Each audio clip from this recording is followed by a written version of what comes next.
This episode's sponsored by CuriosityStream, which now comes free with Nebula. Details are in the description box below. Hello and welcome history buffs, my name is Nick Hodges and here is part 2 of my Midway review. Thank you all so much for your patience and I hope you enjoy.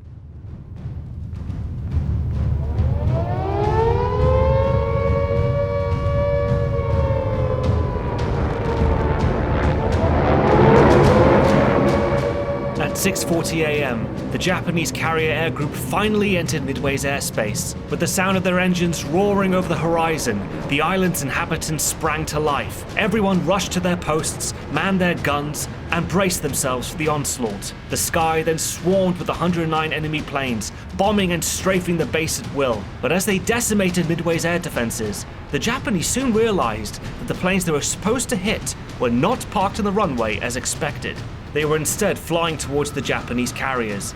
The Midway Islands air group was made up of 40 torpedo planes and bombers, and by 7:10, around the time they were reported to be missing, the Americans were right on top of them. But if surprise had been on their side, it was squandered, as many of the American pilots were rookies and had only recently finished flight school, and now they were flying into a hornet's nest, being ripped apart by Japanese Combat Air Patrol Zeros and anti-aircraft fire. 空攻撃をしてるな。つまり奴ら素人だということだ。素人でもまぐれはあり得るからな。 The B-26s didn't fare much better, as these medium bombers weren't really designed for naval warfare, because when you're flying at 20,000 feet, it's almost impossible to score a hit if your target is moving. So far, the Midway Islands airstrike has ended in complete failure, without a single torpedo or bomb hitting its mark. But despite his forces coming out on top, Nagumo was still taken aback. He had been expecting to catch the US airbase off guard, just like at Pearl Harbor, but this time they were expecting him.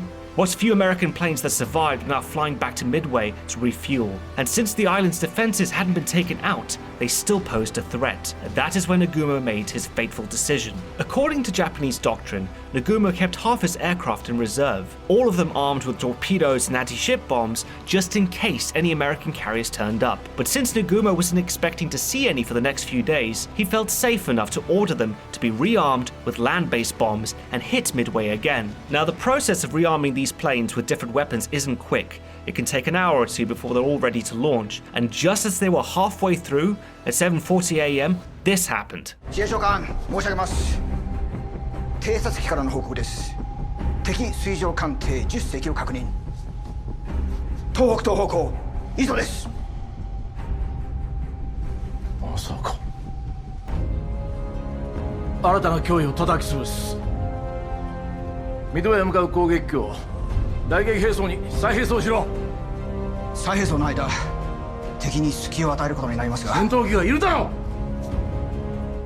So there's a quick thing I need to mention. Nagumo's decision to rearm his planes wasn't the main issue. What the film doesn't mention is that later at 8:20 a.m, Nagumo received a second message confirming the presence of at least one carrier. This couldn't have come at a worse time because the planes he has sent to Midway were on their way back and they needed to land and refuel. So to the Zeros circling above his fleet in their combat air patrol, Nagumo's dilemma wasn't so much, do I rearm my planes with anti-ship bombs? It was, do I launch now with what I have, or do I wait to recover all my planes, refuel them, rearm them, and then launch a fully coordinated airstrike against that carrier, my primary target? He chose to do the latter in the end, which cost him time. Time he did not have, because the Enterprise and the Hornet had already launched their planes over an hour earlier, and squadrons of torpedo planes and dive bombers were well on their way. Meanwhile, just beneath the waves lurked another threat. An American submarine, the USS Nautilus, had stumbled upon the Japanese fleet during her patrol. At 8:24 a.m,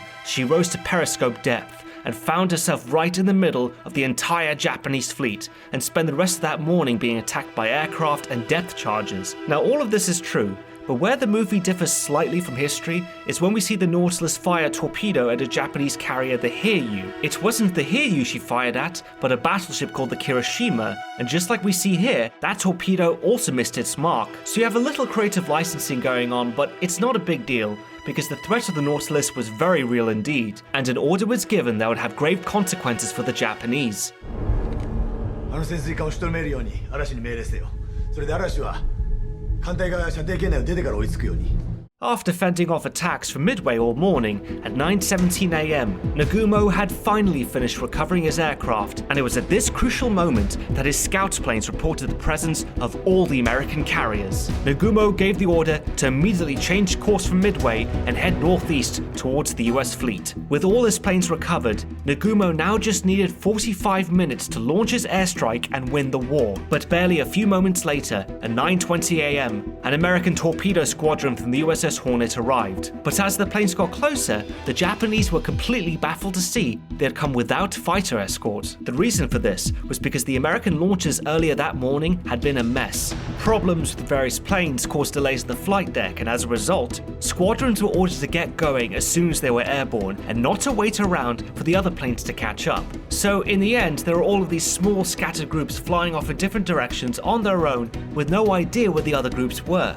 So when this torpedo squadron started their attack run, they knew that without fighter escort, their chances of making back alive were slim. But the skipper told them that even if there was only one plane left, he wanted that man to go in and get a hit. And that's exactly what they did. The American pilots bravely held their course as they were met with a heavy screen of anti-aircraft fire. Chugging along above the water's surface, these slow lumbering planes were easy prey for the Zeros. Left and right they were dropping like flies until there was only one man left, Ensign George Gay. He was the only one to get close enough to a carrier, the Soryu, and drop his torpedo, but at the very last minute it missed, and shortly after he crashed into the water, but survived. However, in the movie they changed this small historic moment and give it to an American pilot from another torpedo squadron, Lieutenant Commander Eugene Lindsay, but he did not survive his run.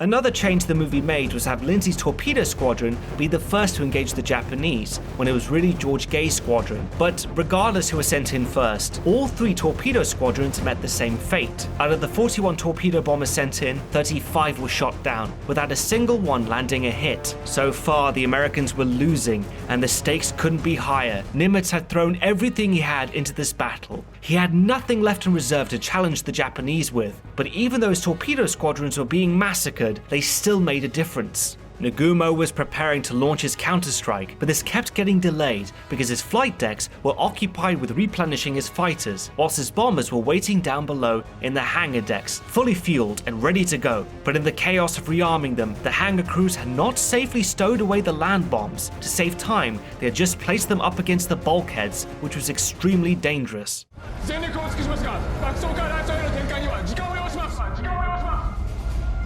5分で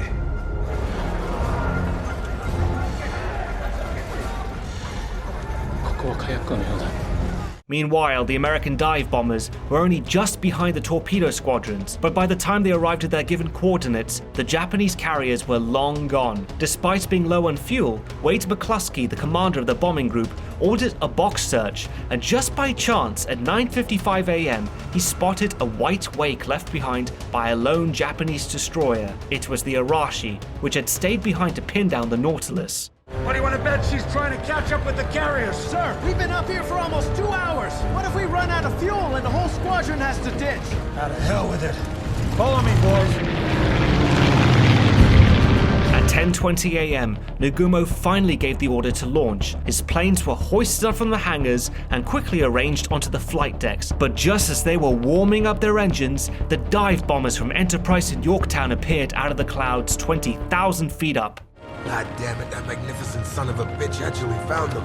Distracted by the attack from the last of the torpedo squadrons, there were no more Zero fighters left above to provide cover. Nagumo's carriers were left completely defenseless. This was the moment when all the American squadrons rolled into their dive and started their attack. About halfway down, anti-aircraft fire was booming all around them. Puffs of black smoke filled the sky with flak. In the fog of war, both squadrons of Enterprise briefly forgot their training and went after the same carrier, when what's supposed to happen is if there's more than one carrier, the lead squadron goes after the furthest one away, and the tail squadron attacks the closest one. What the hell? McCluskey was supposed to go for the far carrier. Stay on me. But at the last minute, Commander Dick Best recognized the problem, and with two other bombers broke off and went after the Japanese flagship, the Akagi. Meanwhile, the other squadrons plummeted towards their carriers at a steep 70-degree dive. The bursting shells of anti-aircraft fire were steadily creeping up behind them, trying to keep up. The pilots almost had to push their throttles through the instrument panel to avoid them, all the while staying focused on keeping the carriers in their crosshairs. Down in the water below, George Gay found himself a front row seat to the greatest show on Earth. The dive bombers continued screaming down towards the carriers, and it wasn't until about 1,800 feet when they finally began to pull up and yank the release lever, then it was bombs away. Come on, take it down, take it down!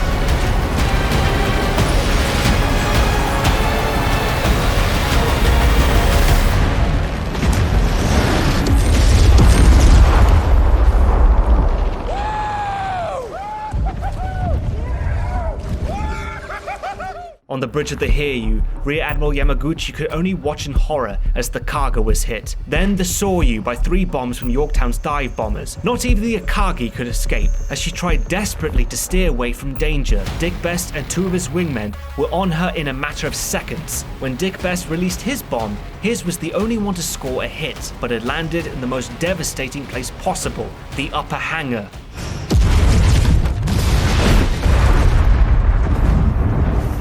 What happened next occurred on all 3 carriers.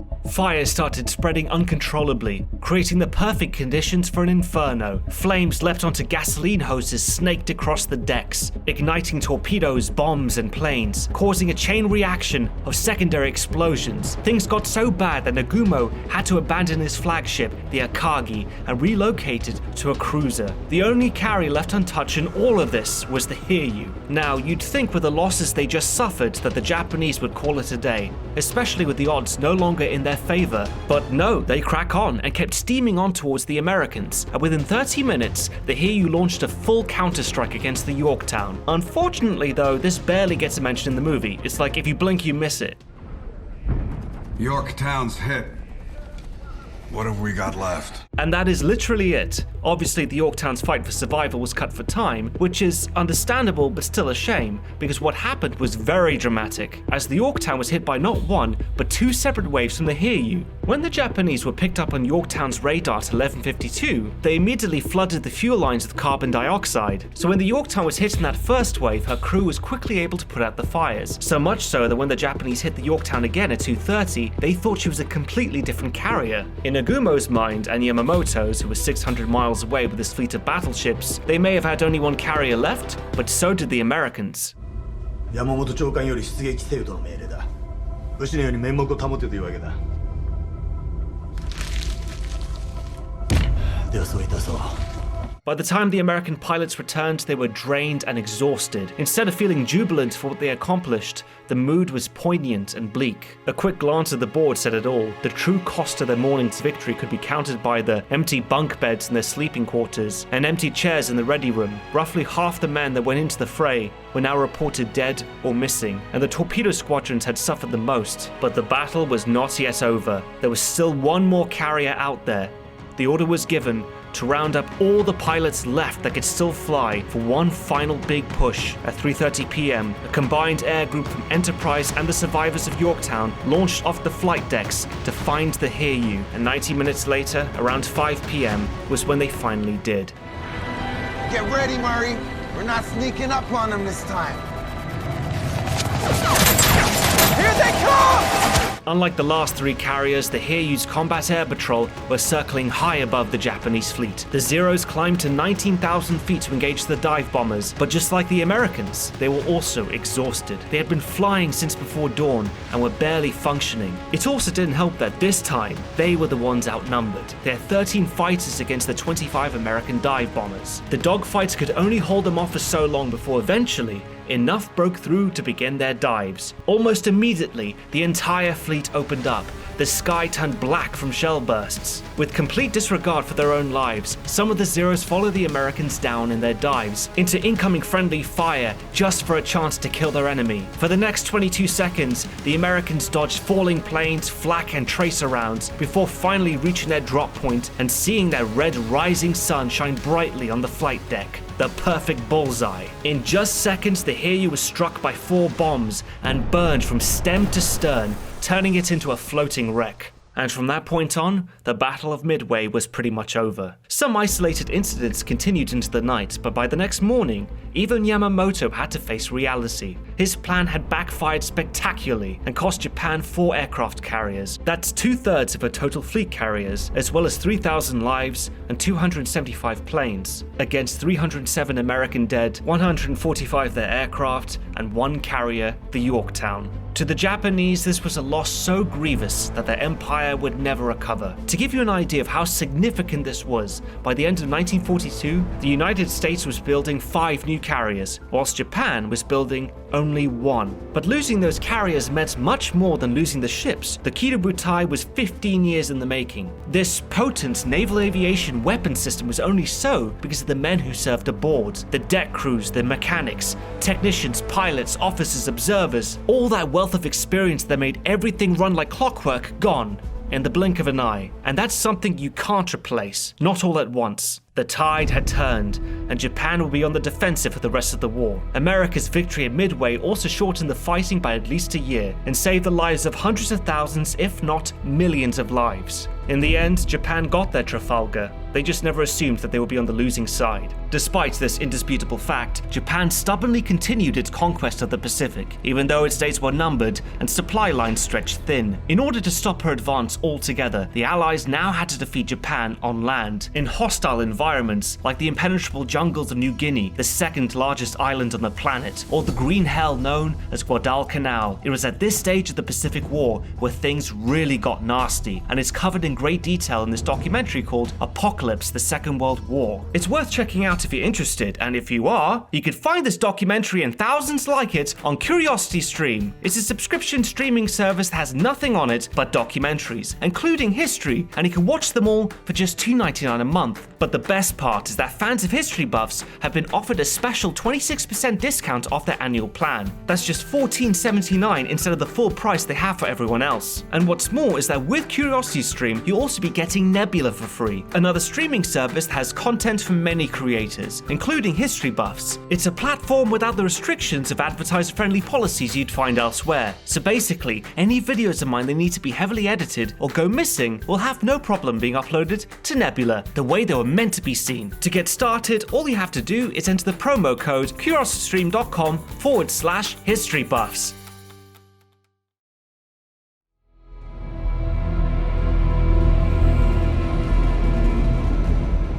So here's something I bet you thought I'd never say. Roland Emmerich has made a historically accurate movie. I'm not even joking. This guy, the director of 10,000 BC and The Patriot, has done a 180 from making historically inaccurate crap to Midway, a movie so accurate that I struggled to find anything significantly wrong with it, and believe me, I tried. But despite my biases of the man, even I have to acknowledge what he's done here. Midway feels like an old-fashioned war movie from the 60s and 70s, just with CGI instead of practical effects, where every character and every scene and much of the dialogue is all based on real history. The type of movie where history is used as a blueprint to tell a story, not a guideline. These are the types of films that history buffs love to watch, which is why I'm so surprised that Roland Emmerich even made this. History buffs may be a passionate audience, but we're also a niche one. That's why Hollywood doesn't like catering to us most of the time, because in order to get a film like Midway right, you need a huge cast of characters with no focused screen time on essential protagonists and tons of exposition.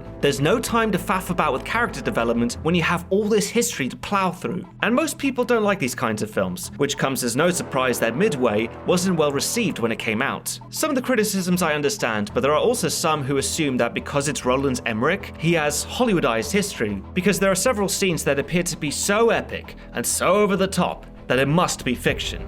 Like, one moment comes to mind is when Bruno Gaido's on the flight deck and he sees 5 Japanese high-level bombers approaching the Enterprise. The planes drop their payloads but miss, and are eventually driven away by the ship's anti-aircraft guns. All except one plane that gets winged in the attack and turns around for a suicidal swoop to crash into the Enterprise. Gaido sees this and immediately jumps into a parked plane to shoot it down.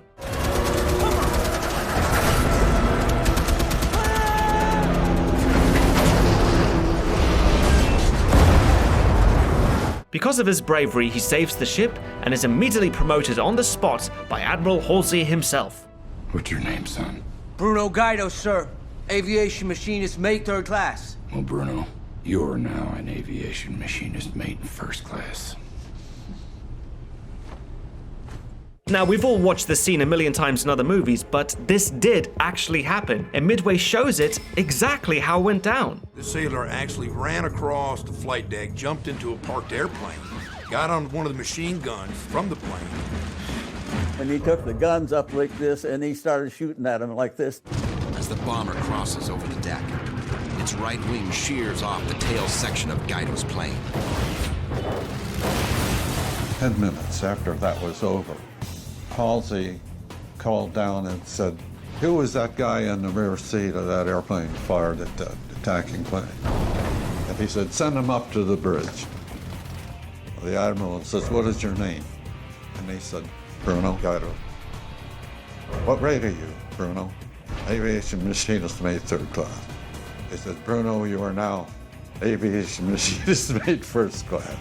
There's also another really cool moment later on, where a similar sort of thing happens, but to the Japanese instead. It's when Nagumo's fleet are being attacked by American bombers from Midway, and one of them gets hit and deliberately dives down to crash into Nagumo's flagship.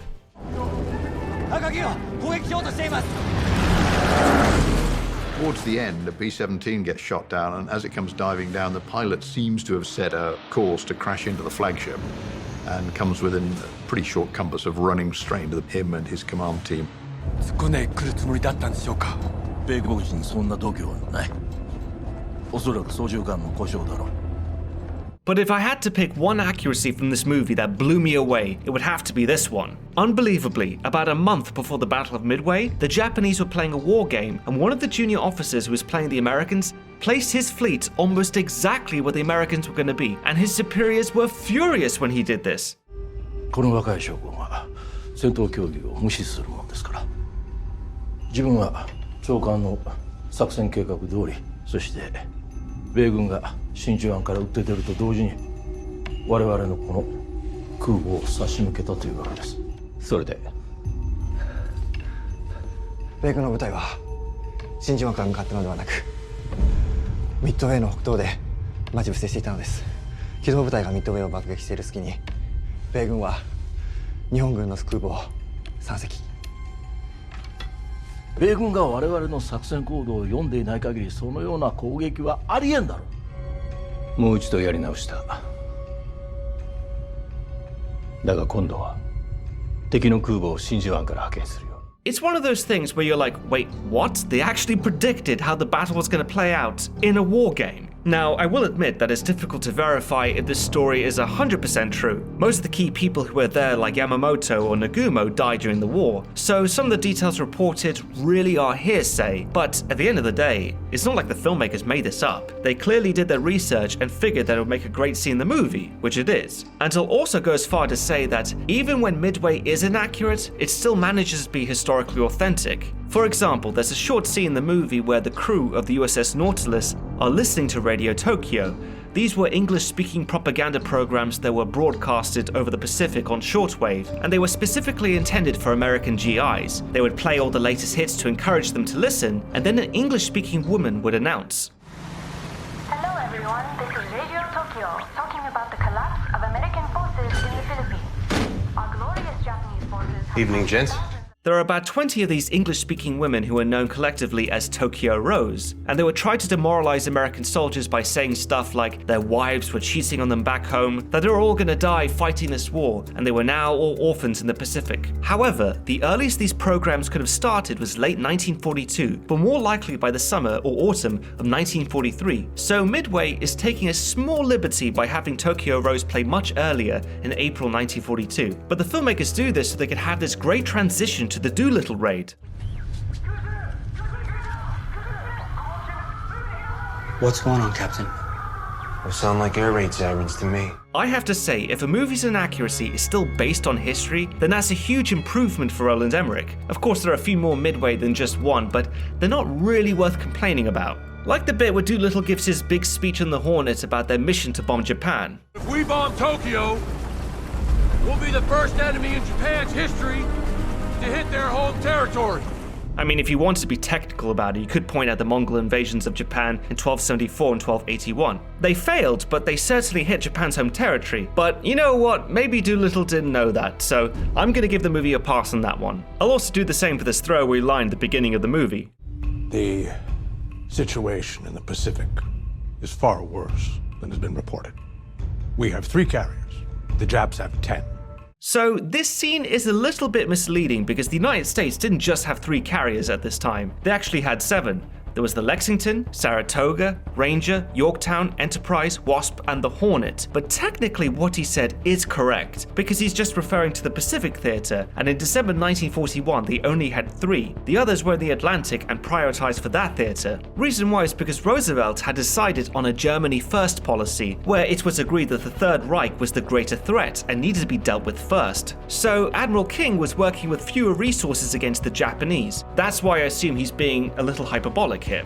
Anyway, as you can see, Roland Emmerich has really made an effort this time round to make a historically accurate film. I never thought I would say this, but I'm actually impressed. There's very little for me to pick apart in Midway, accuracy-wise, and if it continues like this, then I look forward to watching his films in the future, something I thought I would never say.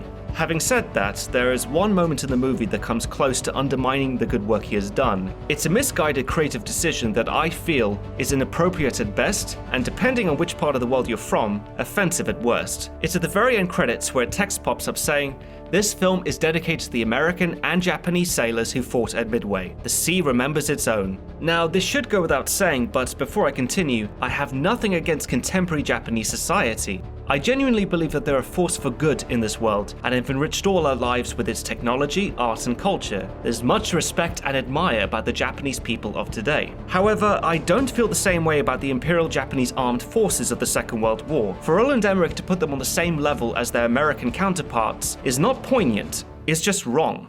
Let me put it to you like this. If they remade the Battle of Britain today, how do you think people would react to the end credits? It said, "This movie is dedicated to the pilot to the Royal Air Force and the Luftwaffe." They would be up in arms screaming bloody murder, and you know it. So if people have this gut reaction with Nazi Germany, then why is it not the same with the Japanese Empire? Especially when their war crimes were just as abhorrent and evil. Well, the truth is that people in Western countries tend to be generally ignorant of what the Japanese did in World War II, and you'd assume the same would be the case with Roland Emmerich if it wasn't for the fact that he researched the hell out of this movie, and he even mentioned some of their atrocities. Like at the end credits, another text pops up saying, "The Imperial Japanese Army killed an estimated 250,000 Chinese civilians for helping Doolittle and his men escape." Just try to visualize that number for a second. That's 250,000 people murdered as punishment for a raid that caused very little damage. This kind of sadistic cruelty hadn't been seen by a foreign invader in China since the days of Genghis Khan and his Mongol hordes. Now, some people might point out, yes, but the atrocities in China were committed by the Imperial Japanese Army. This film is dedicated to the sailors of the Imperial Japanese Navy. Well, the truth is that the Navy was just as guilty of war crimes as the Army was, and Roland Emmerich even shows some of them. In the Battle of Midway, Ensign Franco Flaherty and his gunner Bruno Gaido, the same Bruno Gaido mentioned earlier, were shot down during a dogfight. They managed to inflate the rubber life raft in time when they ditched in the water, but tragically they were picked up by a Japanese destroyer, the Makigumo. By this point in the battle, the Akagi, the Kaga, and the Soryu were up in flames, and the 2 airmen were greeted by a vengeful crew. These Japanese sailors, for the first time, had tasted defeat and were eager to take out their anger on the Americans for losing face. "You, tell us your ship, or we throw you overboard." Now, in the movie, this interrogation is far more cordial than what actually happened. Bruno Gaido cheekily asks for a cigarette, and the captain reciprocates. All just so Roland Emmerich can have Gaido deliver this stupid line. "You know, I had a lot of friends at Pearl Harbor. So how about you go fuck yourself?"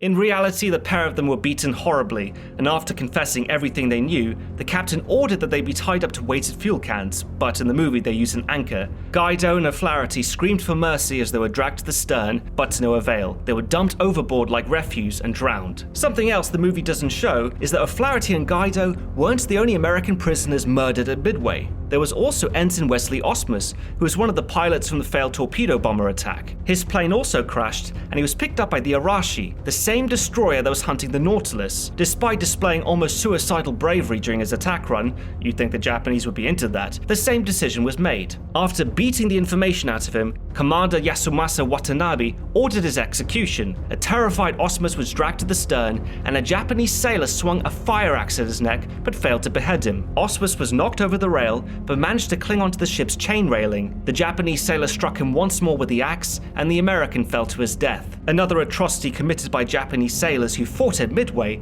was on a heavy cruiser called the Tone. That was the ship whose reconnaissance plane spotted the American fleet during the battle. On the 9th of March 1944, they had been assigned to commerce raiding in the Indian Ocean when they sank a British merchant ship called the Bearha. The survivors were fished out of the water, and after 10 days in captivity, 70 were assembled on the stern and ordered for disposal by Admiral Naomasa Sakonju. This instruction was due to a standing order by the Imperial Japanese Navy, first issued to submarines a year earlier, but later amended for warships. The order read, "Do not stop at the sinking of enemy ships and cargoes. At the same time, carry out the complete destruction of the crews." The survivors of the Bearha were kicked in the stomach and testicles by their eager captors. Then one by one, their heads were chopped off and their bodies thrown overboard for the sharks. This sadistic behavior by Japanese sailors can be seen in every country they occupied, and a large part of it could be explained by their training. Instilled into them on day one, the same way it was also done in the army, the officers would physically beat their recruits for the smallest infraction, who, in turn, would take out their anger and frustration on the only people lower than them. The soldiers were forced into a slave mentality towards their officers. There was no concept of human rights. The result was that when they were sent abroad, they in turn thought it okay to act brutally against people they saw as inferiors. These inferiors included prisoners of war and the subjugated people they conquered, because to surrender was dishonorable, and if they had any honor, then they would have died protecting it. So each time a new territory was occupied, the officers allowed, even encouraged their troops to run amok in an orgy of rape and murder. Brainwashed by years of racism and xenophobia, anyone at the mercy of the Japanese were considered non-entities. That meant their worthless lives belonged to the emperor and his devout warriors to do with as they pleased. When we went searching for food, we found women hiding. We thought, oh, they look tasty, so we raped them. But every single time a woman was raped, the soldiers would kill her. Kick a chink, kick a dog, kick a stone. It was all the same. We were arrogant. Killing a Chinese person was just like killing a dog. The worst atrocity by the Japanese Navy was at the Battle of Manila in February 1945, where 17,000 naval troops fought to the death defending the Philippine capital against the American liberators. For the next month, the city saw some of the worst street fighting of the Second World War, second to none in levels of urban destruction in the Pacific War. But as these Japanese sailors began to lose the battle, they took out their impotent rage on defenseless civilians. Facing an imminent death sentence, they engaged in wanton acts of cruelty on an appalling scale that resulted in the deaths of 100,000 Filipinos. In Mark Felton's book Slaughter at Sea, the story of Japan's naval war crimes, he quotes Filipino historian Benito J. Lagardo's experiences when he was 18 and what he saw. Women were raped and sliced with bayonets from groin to throat and left to bleed in the hot sun. Children were seized by the legs and had their heads bashed against the wall. Babies were tossed into the air and caught on bayonets. Unborn fetuses were gouged up with bayonets from pregnant women. And by the way, there are pictures of Japanese troops doing this, but I'm not going to put them in this video for obvious reasons. If you still need convincing, you can Google it yourself. Now, I'm not saying that all Japanese sailors were war criminals, but they all share the shame because they were fighting for an evil regime where war crimes were a matter of foreign policy, same way as in Nazi Germany. Going back to Midway and how the movie is dedicated to these Japanese sailors, just think about what they were there to do. They went to defeat America in order to keep their newly conquered empire. Now consider what life was like for the 250 million people who lived in it and the 30 million who died in it. It was all darkness. The world that we knew had disappeared. And these strange people with guttural voices that we didn't understand were in charge of our lives, and they were cruel, brutal. It was the dark ages come to us, descended on us. Well, that about wraps it up. My name is Nick Hodges, and thanks for watching History Buffs. And remember, if you like the show, help the channel grow. If you wish to support History Buffs, then you can now do so at Patreon. And as always, let me know in the comment section what you thought about Midway, and of course, what historical movie shall I review next. In the meantime, check out the History Buffs Twitter and Facebook pages for new updates. Until then, I'll see you next time.